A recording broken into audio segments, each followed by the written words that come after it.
Hello అండి. అందరికీ నమస్కారం. నా పేరు నాగశరత్ పాండురంగి. బాజార్ అవుట్‌లుక్‌కి స్వాగతం.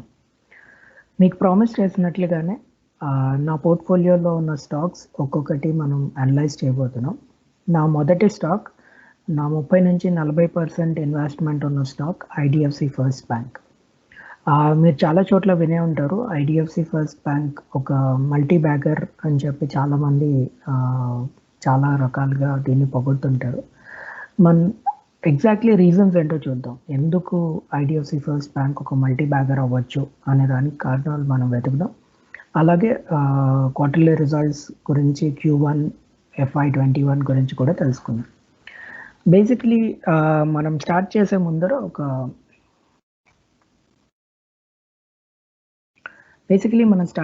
ముందర ఒక బ్యాంక్ ఎలా ఫంక్షన్ చేస్తుందో తెలుసుకుందాం. బ్యాంక్‌కి ఆదాయం ఎలా వస్తుంది? బ్యాంక్ పని ఏమీ లేదండి. వడ్డీకి తిప్పడం. మీ దగ్గర డిపాజిటర్‌గా తీసుకున్న డబ్బులు ఇంకా రెట్టింపు వడ్డీకో లేదా దానికంటే ఎక్కువ వడ్డీకో కస్టమర్‌కి హోమ్ లోన్ కోసమో ఏదో ఒక లోన్ కోసం వడ్డీకి ఇస్తారు. ఆ వడ్డీ మీద వచ్చిన డబ్బులు వాళ్ళ ఆదాయం. ఆ ఆదాయంలో నుంచి మీరు గనక వాళ్ళ ఖర్చులు తీసేస్తే అది వాళ్ళ లాభం. సో, వెరీ సింపుల్ అండి. బ్యాంక్ ఎలా పనిచేస్తుంది అంటే డబ్బులు వడ్డీకి చెప్తుంది. వడ్డీ మీద వచ్చిన డబ్బులే ఆదాయం. ఆదాయంలోంచి వాళ్ళ ఖర్చులు తీసేస్తే వాళ్ళ లాభం. ఇప్పుడు మనం ఐడీఎఫ్‌సి ఫస్ట్ బ్యాంక్ గురించి తెలుసుకుందాం.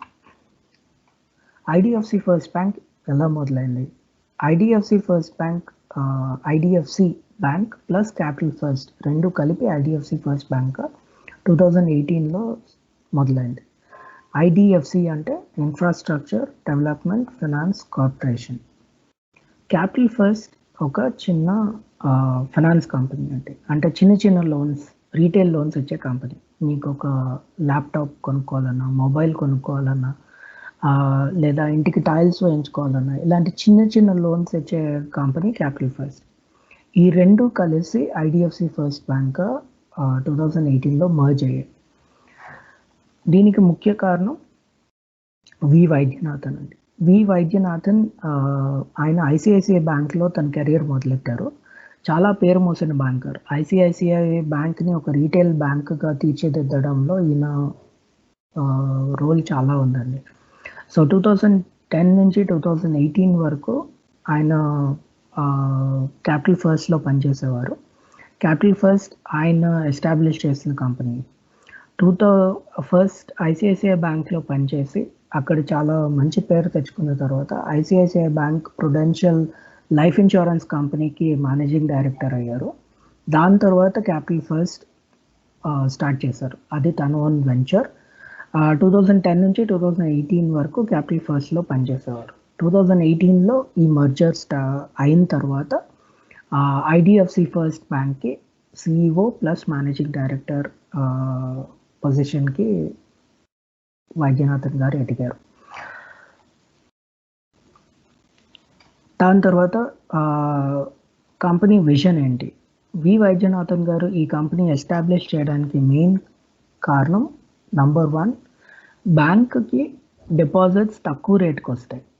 అదే ఒక ఫైనాన్స్ కంపెనీ అయితే వాళ్ళు కమర్షియల్ పేపర్ అంటారండి. కమర్షియల్ పేపర్ అంటే ఏంటి అంటే బ్యాంక్ ఇప్పుడు ఒక ఫైనాన్స్ కంపెనీ డబ్బులు లోన్‌కి ఇవ్వాలి అంటే ముందు వాళ్ళ దగ్గర డబ్బులు ఉండాలి. సో వాళ్ళు ఏం చేస్తారంటే కమర్షియల్ పేపర్ లాంచ్ చేస్తారు.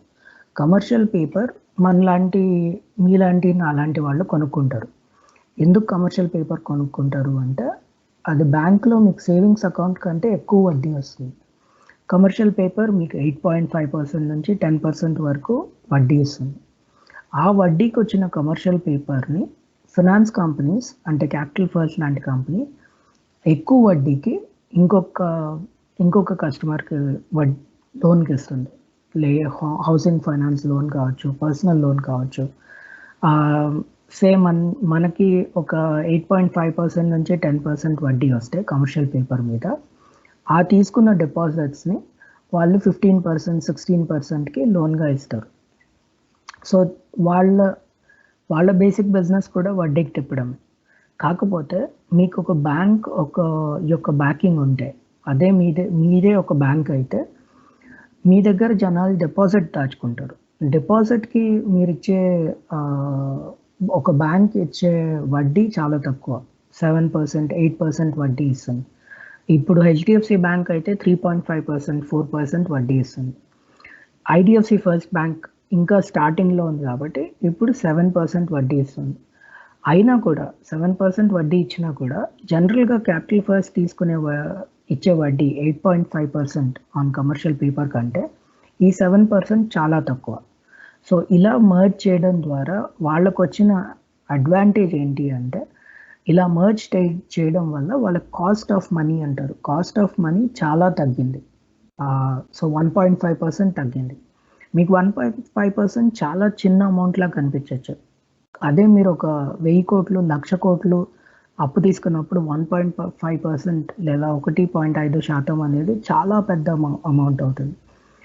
సో, ఇలా ఒక ఫ్యూచరిస్టిక్ ఆలోచనతో వైద్యనాథన్ గారు ఈ 2 Capital First plus IDFC First బ్యాంక్‌ని మెర్జ్ చేశారు.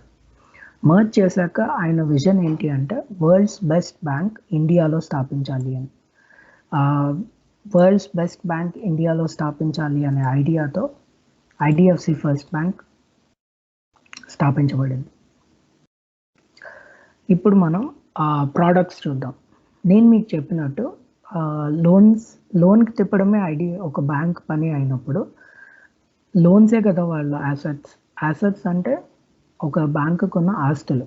ఆస్తి నుంచి వచ్చే ఆస్తి మీకు డబ్బులు జనరేట్ చేయాలి. మీకు ఆస్తి నుంచి ఒక రెగ్యులర్ ఇన్కమ్ రావాలి. సో, అసెట్స్ వీళ్ళిచ్చే లోన్సే వీళ్ళ అసెట్స్. ఎలాంటి రకాల లోన్స్ ఇస్తారు అంటే loans against property, business loans, 2 wheeler loans, home loans, మీరు ఇల్లు కట్టుకోవాలంటే డబ్బులిస్తారు, స్థలం కొనుక్కోవాలంటే డబ్బులిస్తారు, కార్ కొనుక్కోవాలంటే డబ్బులిస్తారు, సెకండ్ హ్యాండ్ కార్ కొనుక్కోవాలన్నా డబ్బులిస్తారు, కమర్షియల్ వెహికల్ తీసుకోవాలన్నా లోన్ ఇస్తారు. సో, ఇలాంటి లోన్స్ అన్నీ వీళ్ళ అసెట్స్. మీరు అబ్జర్వ్ చేస్తే వీళ్ళ ఫోకస్ అంతా చిన్న లోన్స్ మీదే ఉంది. Loan against property, business loans, consumer durables, laptop, TV, air conditioners ఇలాంటివి కొనుక్కోవాలన్నా వీళ్ళు లోన్ ఇస్తారు.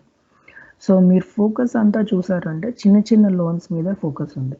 ఎందుకు అంటే ఒక బ్యాంక్‌కి మీరు ఇప్పుడు ఒక 1,00,000 కోట్లు ఒక ఇన్‌ఫ్రాస్ట్రక్చర్ ప్రాజెక్ట్‌లో ఇచ్చారు.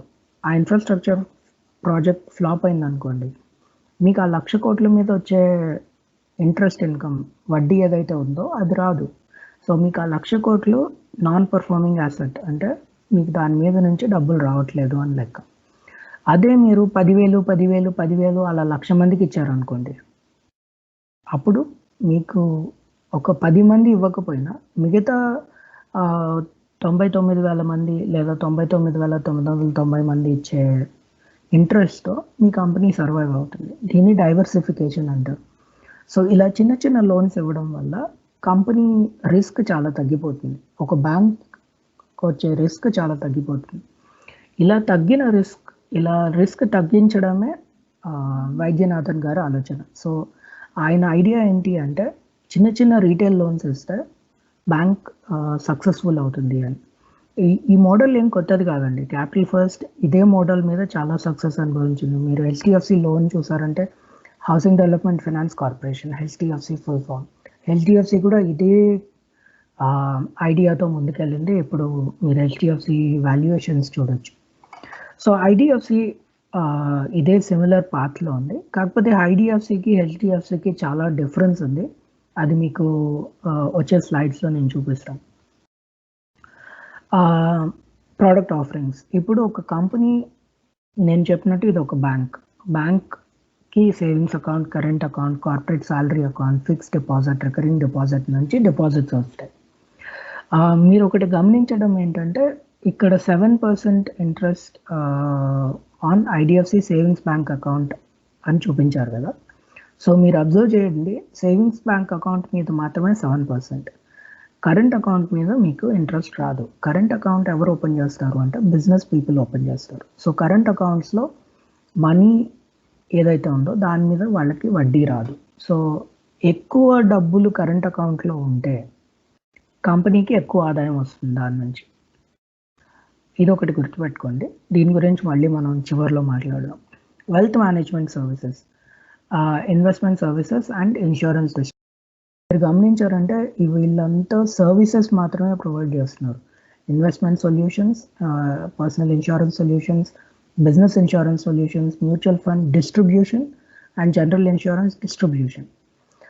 ఇదే హెచ్డిఎఫ్సి బ్యాంక్కి, ఐడిఎఫ్సి బ్యాంక్కి పెద్ద తేడా. ఏంటి అంటే ఐడిఎఫ్సి బ్యాంక్కి ఇన్సూరెన్స్ సొల్యూషన్స్ మాత్రమే ప్రొవైడ్ చేస్తుంది, కానీ ఇన్వెస్ట్మెంట్లోకి వెళ్ళదు. అంటే they will not start their asset management company. మీరు హెచ్డిఎఫ్సి చూసారంటే HDFC Life Insurance, HDFC Asset management Company, ఇవన్నీ listed companies. HDFC Credila which is education loan company, ఇవన్నీ listed companies. So IDFC First ఇన్సూరెన్స్లోకి కానీ అసెట్ మేనేజ్మెంట్లోకి కానీ వెళ్ళదు అని క్లియర్గా చెప్పేసింది. ఇది ఒక పెద్ద డిఫరెన్స్. ఇంకోటి payments and online services. At present debit cards and prepaid cards మాత్రమే ఉన్నాయి. క్రెడిట్ కార్డ్స్ ఇంకా స్టార్ట్ చేయలేదు. రీసెంట్గా గోల్డ్ లోన్ కూడా స్టార్ట్ చేశారు. అది ఇంకా పెద్దది కాలేదు కాబట్టి లిస్ట్లో లేదు. రీసెంట్గా గోల్డ్ లోన్ కూడా స్టార్ట్ చేశారు. India has biggest gold reserves in the world. So gold loan అనేది బ్యాంక్స్కి స్టార్ట్ చేస్తే మంచిది basically. So forex services, foreign exchange services కూడా వీళ్ళు ప్రొవైడ్ చేస్తారు. నేను మీకు ఇందాక చెప్పినట్టు retail loans percentage versus corporate loan percentage which is wholesale funded assets. మీరు చూసారంటే 87% నుంచి హోల్సేల్ ఫండ్ అసెట్స్ ఇప్పుడు 46% తీసుకొచ్చారు. అంటే తగ్గిస్తూ వెళ్ళారనమాట. 87% నుంచి 46% తగ్గించారు. అది 2 ఏళ్లలో. యాక్చువల్లీ బ్యాంక్ 5 ఏళ్లలో 40% తగ్గిస్తామని విజన్ స్టేట్మెంట్లో మెన్షన్ చేశారు. కానీ 2 ఏళ్లలోనే 46% తీసుకొచ్చేసారు 87% నుంచి. ఇది ఒక బిగ్గెస్ట్ అడ్వాంటేజ్ అండి. మీకు ఇందాక చెప్పినట్టు దీనివల్ల వాళ్ళ రిస్క్ చాలా తగ్గుతుంది. మీరు క్యాపిటల్ ఫస్ట్ చూసారంటే 35% క్యుములేటివ్ యాన్యువల్ గ్రోత్ రేట్. అంటే సంవత్సరం పై సంవత్సరం, ఇయర్ ఆన్ ఇయర్ 35% పాస్ట్ 5 సంవత్సరాల్లో పెరిగింది. మీరు 8 సంవత్సరాలు తీసుకుంటే అదే 2010 నుంచి మర్జర్ అవ్వక ముందర 2018 వరకు 96% పెరిగింది పర్ ఇయర్. దాన్ని క్యుములేటివ్ యాన్యువల్ గ్రోత్ రేట్ అంటారు. సో ఇయర్ ఆన్ ఇయర్ మీ ఎంత శాతం పెరిగింది అనేదాన్ని క్యుములేటివ్ యాన్యువల్ గ్రోత్ రేట్ అంటారు. మీకు ఇలాంటి టర్మ్స్ లేదా బ్యాంకింగ్ టర్మ్స్ గురించి ఇంకా డీటెయిల్గా తెలుసుకోవాలంటే నాకు కమెంట్స్లో రాయండి. నేను మీకు ఇంకో సపరేట్ వీడియో ఓన్లీ ఆన్ ఈ టెక్నికల్ టర్మ్స్ ఒక సపరేట్ వీడియో చేస్తాను. అందులో మనం ఇవన్నీ ఇంకా డీటెయిల్గా డిస్కస్ చేద్దాం. తర్వాత prime home loans and rural micro finance మీద చాలా ఫోకస్ చేశారు. అంటే ఇల్లు కట్టుకోవడానికి లోన్స్, లేదా అపార్ట్మెంట్ తీసుకోవడానికి, లేదా ఏదైనా ఇల్లు కొనుక్కోవడానికి లేదా కట్టుకోవడానికి ఇచ్చే లోన్స్.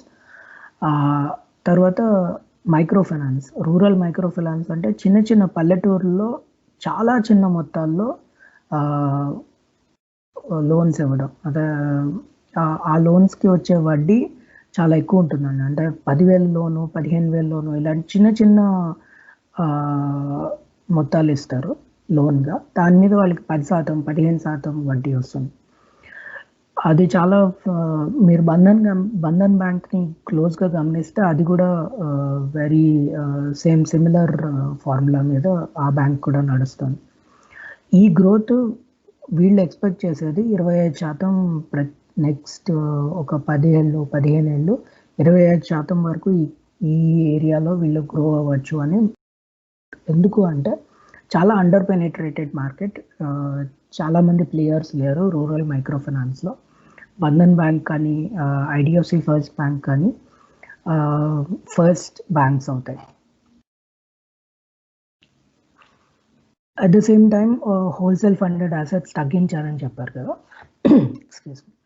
56,000 కోట్ల నుంచి 37,000 కోట్లకు తగ్గించారు. అంటే సంవత్సరం పై సంవత్సరం ఒక 28% తగ్గుతూ వెళ్ళింది. సో ఇది చాలా మంచిదండి. ఎందుకంటే మీరు ఎంత డైవర్సిఫై చేస్తే, ఎంత రీటైల్ లోన్స్లోకి వెళ్తే అంత తక్కువ రిస్క్ ఉంటుంది బ్యాంక్కి. సో రిస్క్ తగ్గించుకోవడానికి వీళ్ళు హోల్సేల్ ఫండెడ్ నుంచి రీటైల్ ఫండెడ్కి మూవ్ అవుతున్నారు. ఇన్ఫ్రాస్ట్రక్చర్ లోన్ బుక్ అంటే ఇన్ఫ్రాస్ట్రక్చర్కి ఇచ్చిన లోన్స్. ఇన్ఫ్రాస్ట్రక్చర్ అంటే ఒక పెద్ద బ్రిడ్జ్ కావచ్చు, లేదా రైల్వే రూట్ కావచ్చు, లేదా ఒక పెద్ద హైవే కావచ్చు, ఇలాంటి వాటికి ఇచ్చిన లోన్స్ని తగ్గిస్తూ వెళ్ళారండి. మర్జ్ అయిన తర్వాత డిసెంబర్ 18 నుంచి జూన్ 20 వరకు చూసారంటే 22,000 కోట్లు లేదా 23,000 కోట్ల దగ్గర ఉన్నది ఇప్పుడు 13,000 కోట్లకు తీసుకొచ్చారు.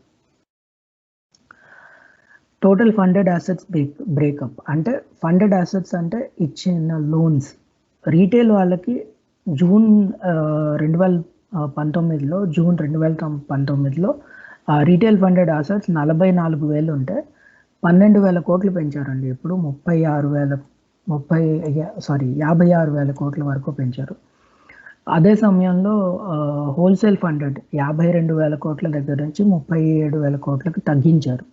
అంటే ఇక్కడ 26% పెంచారు, అదే సమయంలో ఇక్కడ 28% తగ్గించారు. సో మీరు టోటల్ లోన్స్ గమనిస్తే, ఈ టోటల్ ఇచ్చిన లోన్స్ గమనిస్తే 1,12,000 కోట్ల దగ్గర నుంచి 1,04 కోట్ల దగ్గర దాకా తగ్గింది, 8% తగ్గింది. అంటే ఎక్కువ లోన్స్ ఇవ్వట్లేదు, కానీ ఇక్కడ నుంచి ఏదైతే హోల్సేల్ ఫండెడ్ అసెట్స్ ఉన్నాయో, హోల్సేల్ కార్పొరేట్ ఇన్ఫ్రాస్ట్రక్చర్ లోన్స్ ఉన్నాయో వాటిని ఇక్కడ నుంచి ఇక్కడికి మూవ్ చేస్తున్నారండి. రీటైల్ ఫండెడ్ అసెట్స్కి మూవ్ చేస్తున్నారు. సో ఇక్కడ వసూలు చేసి వాటిని ఇక్కడ లోన్స్ ఇస్తున్నారు. దీనివల్ల వీళ్ళ రిస్క్ చాలా తగ్గుతుంది, దానివల్ల వీళ్ళ ప్రాఫిట్స్ కూడా పెరిగే అవకాశం చాలా ఉంది. నేను మీకు చెప్పాను, ఒక లోన్ ఇస్తే ఆ లోన్ మీద డిపాజిట్ తీసుకొని ఆ డిపాజిట్ మీద డిపాజిటర్కి ఇంట్రెస్ట్ వస్తుంది, అంటే డిపాజిటర్కి వడ్డీ వస్తుంది. అది 7% కావచ్చు, 8% కావచ్చు. ఆ డిపాజిటర్ నుంచి వచ్చిన డబ్బుల్ని వీళ్ళు వేరే వాళ్ళకి లోన్ ఇస్తారు, వేరే కస్టమర్కి లోన్ ఇస్తారు. అది 14% కావచ్చు, 13% కావచ్చు. ఆ డిఫరెన్స్ ఏదైతే ఉందో ఆ డిఫరెన్స్ని నెట్ ఇంట్రెస్ట్ ఇన్కమ్ అంటారు. Net interest income. At the same time ఆ పర్సంటేజ్ డిఫరెన్స్ని నెట్ ఇంట్రెస్ట్ మార్జిన్ అంటారు. అంటే ఇప్పుడు ఫర్ ఎగ్జాంపుల్ నేను డిపాజిటర్ని, నేను 1,00,000 రూపాయలు వేసాను, నాకు సంవత్సరానికి 7% ఇంట్రెస్ట్ రావాలి, వడ్డీ రావాలి. 7% నాకు ఇస్తారు. ఆ లక్షని వేరే వాళ్ళకి లోన్ ఇస్తారు 13% దగ్గర లేదా 13% దగ్గర ఇస్తే 13 - 7 అంటే 5%. అది వాళ్ళ నెట్ ఇంట్రెస్ట్ మార్జిన్. దాన్ని నెట్ ఇంట్రెస్ట్ మార్జిన్ అంటారు. ఈ 5%లో వచ్చిన నెట్ ఇంట్రెస్ట్ మార్జిన్ లేదా ఈ 5% మీరు నంబర్గా తీసుకుంటే నెట్ ఇంట్రెస్ట్ ఇన్కమ్లోంచి వాళ్ళ ఖర్చులు తీసేస్తే వచ్చేది లాభం. మీరు నెట్ ఇంట్రెస్ట్ ఇన్కమ్ని ఆదాయం అనండి, ఆ నెట్ ఇంట్రెస్ట్ ఇన్కమ్లోంచి ఖర్చులు తీసేస్తే, కంపెనీకి వచ్చిన ఆపరేషనల్ ఖర్చులు తీసేస్తే దాన్ని లాభం అంటారు. కంపెనీకి వచ్చిన ప్రాఫిట్, బ్యాంక్కి వచ్చిన ప్రాఫిట్. సో పోస్ట్ మర్జర్ మీరు తీసుకుంటే net interest income or net interest margin 2.8% ఉన్నింది, లేదా 1.59% ఉన్నింది ప్రీ మర్జర్. తర్వాత 2.8%కి వచ్చింది. ఎందుకు అంటే capital first net interest margin ఎక్కువ ఉన్నింది. యావరేజ్ చేసినప్పుడు 2.89% వచ్చింది. అది 2019 Q3 నుంచి Q1 ఫైనాన్షియల్ ఇయర్ 2021కి 4.5% పెరిగింది. సో 1.1% డిఫరెంట్, 1% డిఫరెన్స్ ఉంది. 1% ఎక్కువ ఇన్కమ్ వీళ్ళు ఎర్న్ చేశారు, ఇంట్రెస్ట్ మార్జిన్ ఎర్న్ చేశారు. నేను మీకు చెప్పాను, ఈ 1% చాలా తక్కువ అనిపించవచ్చు, but at the same time ఈ 1% మీరు 1,00,000 కోట్ల మీద తీసుకుంటే అప్పుడు మీకు వచ్చే ఇన్కమ్ చాలా ఎక్కువ ఉంటుంది. అది కూడా మనం గమనిద్దాం వచ్చే స్లైడ్స్.